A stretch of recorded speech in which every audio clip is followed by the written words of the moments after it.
Hey, what's up, guys? Welcome back to A Little Bit of Mondays. And this week we have a Cabernet Pinotage, which I've never heard of before, and that's why I bought it. It's from Sebeka, yeah, which is out of Western Cape, South Africa. It's a 2008. I've had a African wine before. Can't remember. I think I liked it. I don't remember if it was a wow factor or not. Let's see. This gives a little story about like a cheetah.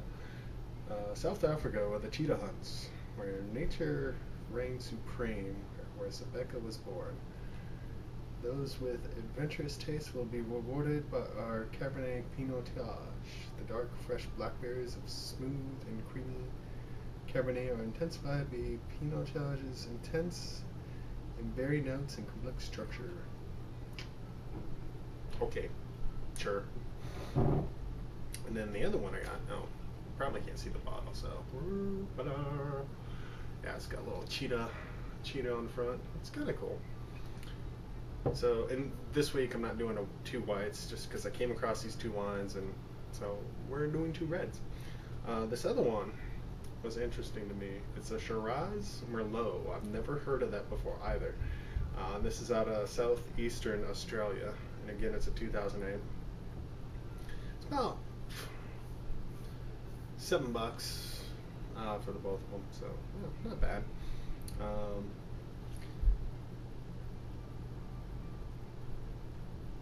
Yeah, so grapes, sun, wind, and a dash of daring, unfiltered laughter, the feeling of leaving work at 3 on a Thursday, the rush of having your favorite cafe name a dessert after you, the pride of feeling page 6 on your passport.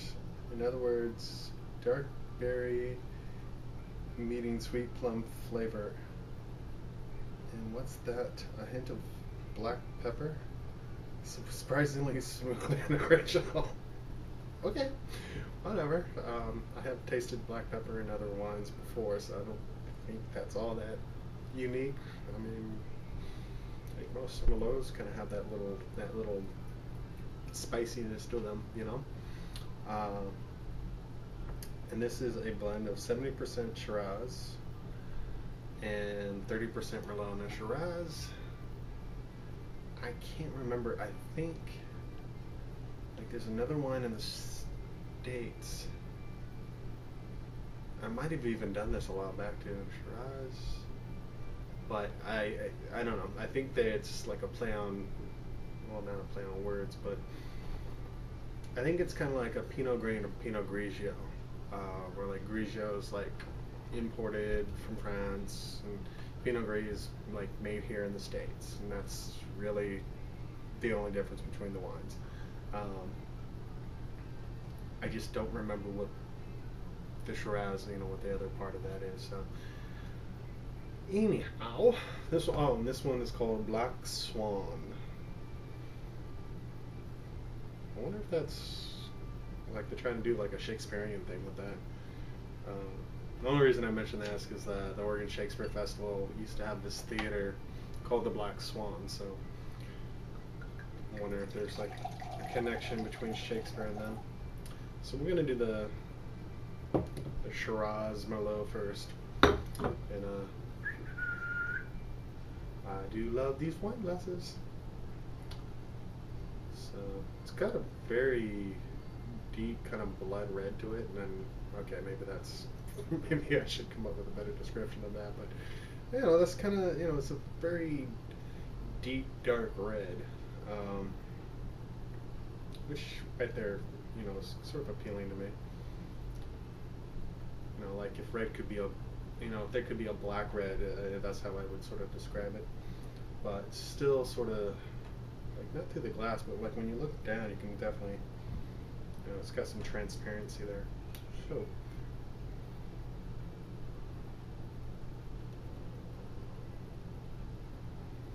I don't know what I'm smelling there.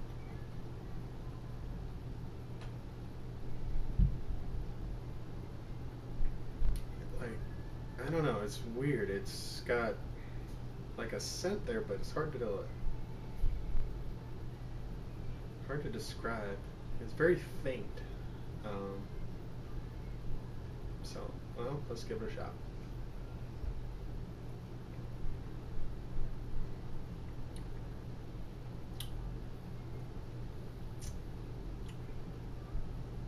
Palatable. Palatable.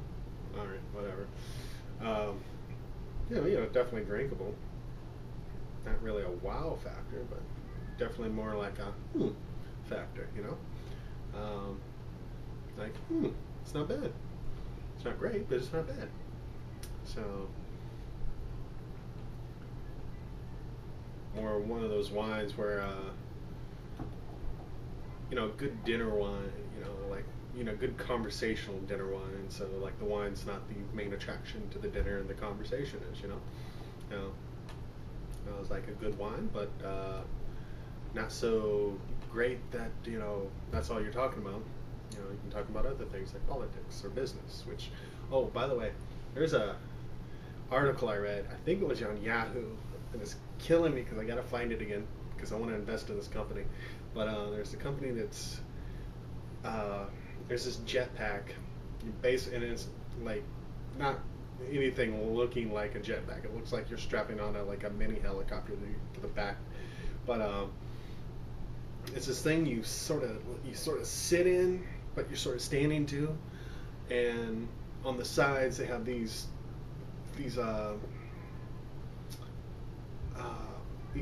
things like kind of turbines.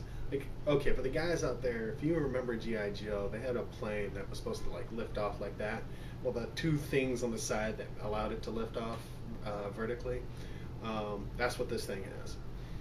And I remember seeing an article out of Popular Mechanics like,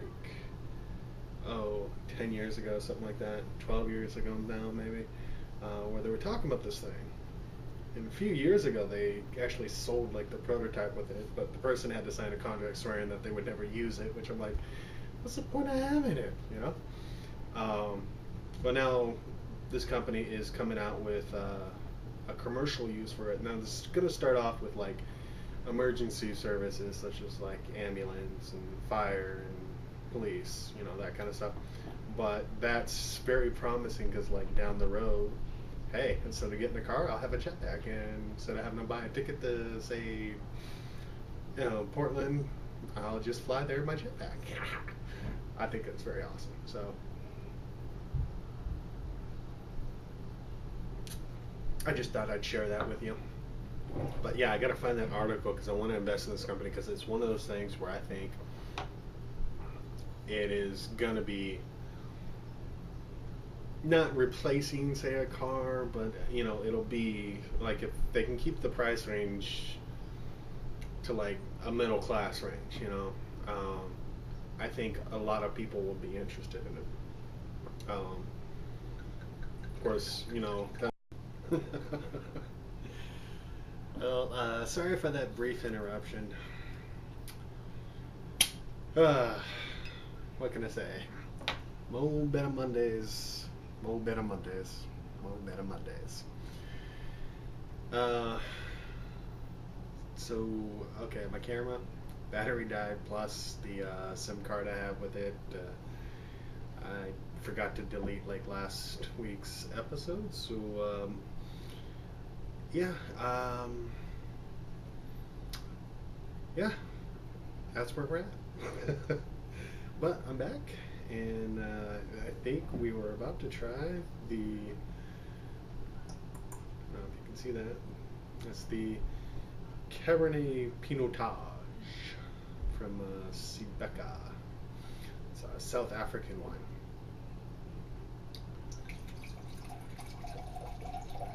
I won't lie, I have already tasted this, but oh, I like that. That's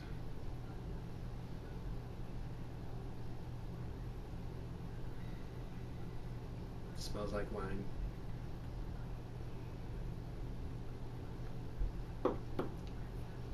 And just for continuity, we're gonna try both of them. again.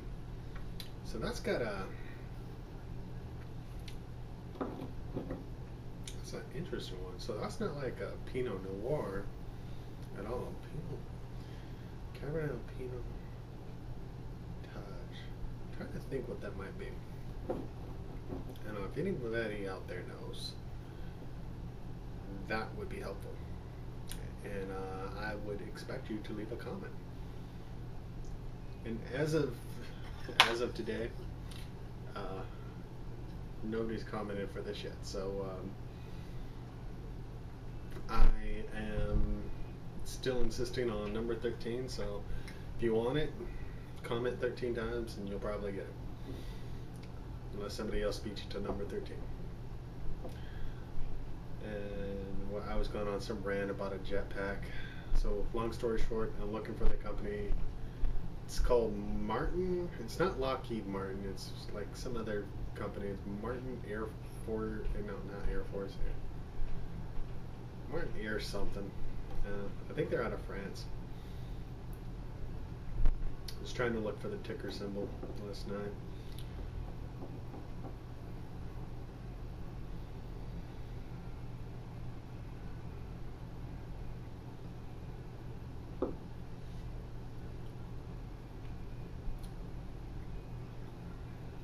That's not bad.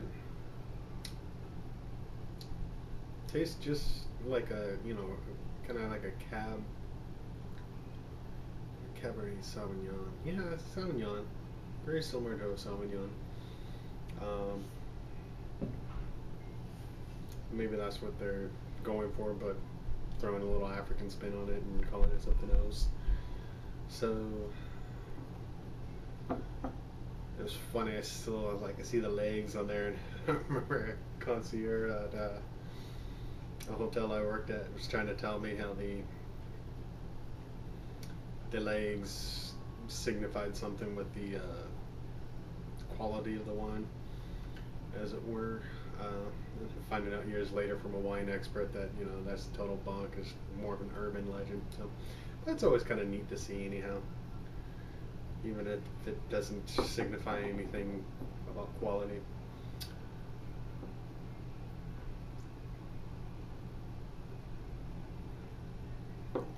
And you know what I think that'd be good with?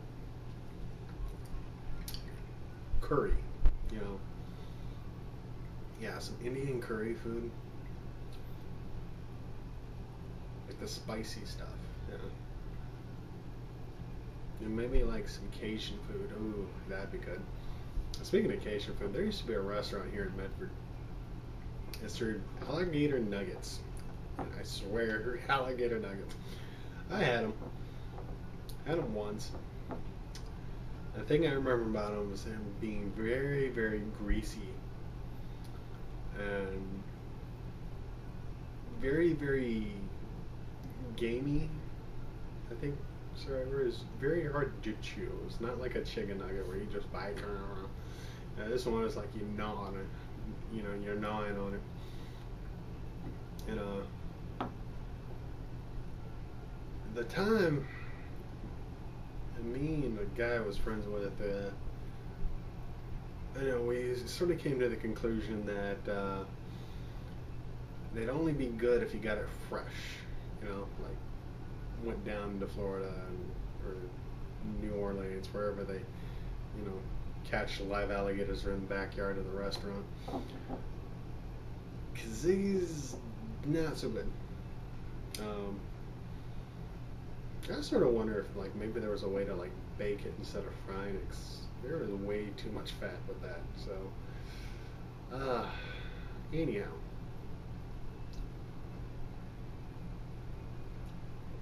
So tell me, what do you guys do for your Mondays? How do you make them a little more bearable, a little more enjoyable? And I realize not everybody has, bad Mondays. I don't typically have bad Mondays either. They're usually pretty cake.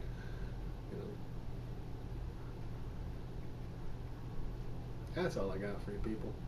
So, ladies, there's two of you. You know who you are. If you're watching this, subscribe, comment, rate. Rest of you, do the same thing. And have a mo better Monday.